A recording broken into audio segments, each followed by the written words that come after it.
What is going on, everybody? It's your boy Hendog, and on this beautiful Victory Monday, the Arizona Cardinals have climbed to 5-4 atop of the NFC West, defeating the Chicago Bears 29-9 in State Farm Stadium. And there's so much to love about this game from an Arizona Cardinals fan standpoint. The way we were able to dominate in all three levels of the game, offense, defense, special teams, and the way we were able to win. We were able to win by throwing Clayton Tune in the fourth quarter. We won that battling. We threw in Clayton Tune in the fourth quarter. That's the only time, Drew Petzing, I want to see Clayton Tune in the game. I don't want to see him in for some bullshit QB sneaks with the game tied or we're losing, and we need like third and inches or something like that. I don't want to see any of that shit. The only time I want to see Clayton Tune in is in the fourth quarter and we're up by a lot. But we didn't even need Kyler Murray to win this game. Kyler Murray threw 20 passes and threw for 150 yards. But he made the throws that were necessary to win. Marvin Harrison Jr. only had 2 catches. Yeah, he had that fumble, but he made the catches necessary to win. James Conner was the offense yesterday. He ran and ran and ran. And when he couldn't run, Trey Benson would run and run and run. And when he didn't run, who ran? Amari DiMercato right at the end of the half. Disgusting Bears fans. I mean, I don't know if everybody saw that it's not a YouTube, it was a TikTok.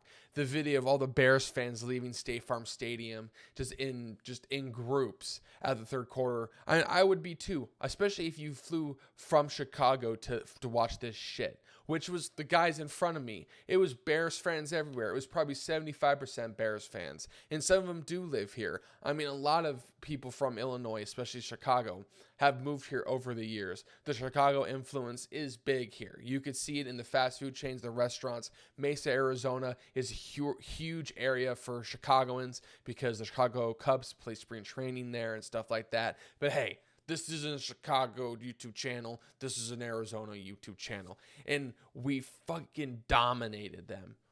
We shut up the majority of the fans that were in attendance, which is sad. It should be mostly us shutting up the minority fans, but it wasn't. But nevertheless, I'm glad that the Cardinals were able to put up a display. They were able to send Bears fans home and hopefully get some Cardinals fans in, because that was the kind of performance, 3 wins in a row. That was the kind of performance, especially at home, that us fans that are sitting at home need to be like, okay, this team's 5-4. This team is atop the NFC West. They have a chance to do something this season. Slow your horses. I'm not saying that this team's going to do something special. Monty Ossenfort needs to pick up his phone, unplug it from the charger, even though he hasn't really, supposedly he's made calls, but doesn't feel like it. It feels like he's left it on the charger. He needs to pick up his phone and make some calls. And if he can make some additions to this defense, especially, then we can talk about a decent run in the playoffs. But we're on a run right now, and Cardinals fans need to show up like Budda Baker did and James Conner did. I mean, the Cardinals defense is the story of the season for me so far. It was maybe Drew Petzing and the inconsistent offense and stuff like that. But going into the season, a lot of us believed, especially the media, believed this defense was going to be crap.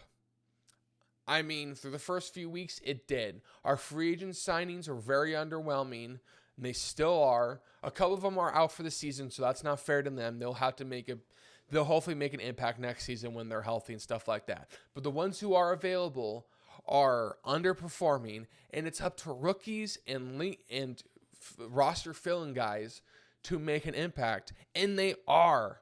Max Melton was a dog yesterday. He was everywhere yesterday, deflecting passes, making sure receivers can get to the ball. He was everywhere. What a beast he's been. Budda Baker. Budda, pay the man Monty Ossenfort Baker. That man last week and again this week, he was everywhere. He made every play, it felt like. You watched it and you heard it in the stadium. The announcer, every time he announced the tackle, Buda Baker's name was mentioned, and you could see him flying off the screen, especially when he came screaming off the side for a sack. You see him running batshit out of hell, running at Caleb Williams and forcing the sack there. He was everywhere, and they got the safety. They forced a chop block and got a safety in the end zone. The defense was so dominant. They're the story so far this season, and they deserve game balls right now. Hopefully last night they got the game ball because they were able to stuff that offense. I mean, it's a Luke Getzing offense. So where are you going to stuff? Or no, sorry, Shane Waldron. It doesn't matter. They both should be fired. One of them already is fired. As I'm making this video, Luke Getzing got fired by the Las Vegas Raiders. And Shane Waldron should be fired by the Bears. I mean, can we believe this in a world where Cliff Kingsbury got interviewed by the Raiders, the Bears, and the Commanders? And you look at what happened. The Commanders are one of the best offenses in football. The Bears and the Raiders should have and have fired their offensive coordinators. Those offenses are in shambles. The Commanders are thriving. I'm not saying Cliff Kingsbury is great. Honestly, I wanted him gone in Arizona. It was time for a little bit of a change. But I will also say that it wasn't fully his fault. He only had so much he could do. And also, he probably wasn't really a head coach. He's a great play caller. If you give him less on his plate, like just to focus on the offense, he's a stud. He could be good. And look at what's happening with Jaden fucking Daniels. But not even playing fully healthy. But look at how that team's playing. So Bears and Raiders fans especially, they're probably really mad right now that out of the three, I'm not saying they're great. I'm not saying, shit. One of them was Mike LaFleur, or Matt LaFleur, I should say. But not one of them, or Sean McVay. They're not one of them. But out of Luke, Shane, and Cliff, you're telling me you guys wouldn't want Cliff right now? Yeah. I mean, I feel bad for you Bears fans. It's not Caleb Williams' fault either. The offensive line is shit. And Keenan Allen and DJ Moore didn't really do any favors. Keenan Allen had a couple of drops, and DJ Moore kind of quit on a couple of routes. But honestly, it's all Matt Eberflus. Giving up a run at the end of the first half there is so criminal, especially after giving up that Hail Mary, last week. Chicago's probably calling for your head right now. But again, that's not our problem. We're an Arizona YouTube channel, and right now we're smiling. We're flying high like a cardinal. It's great times here in Arizona, and hopefully this team can keep it that way because we have a really, I don't want to say an easy, but after the last couple of weeks, we have a good matchup at home against the New York Jets before we have a bye week. If we can beat New York and go into the bye 6-4, winning 4 in a row, I couldn't imagine what Jonathan Gannon doesn't believe in momentum. I wonder what the momentum would be like for this team, especially if Monty can make some moves and get some acquisitions onto this defense. Thank you all for tuning into this video. Thank you all for the support, especially recently on TikTok.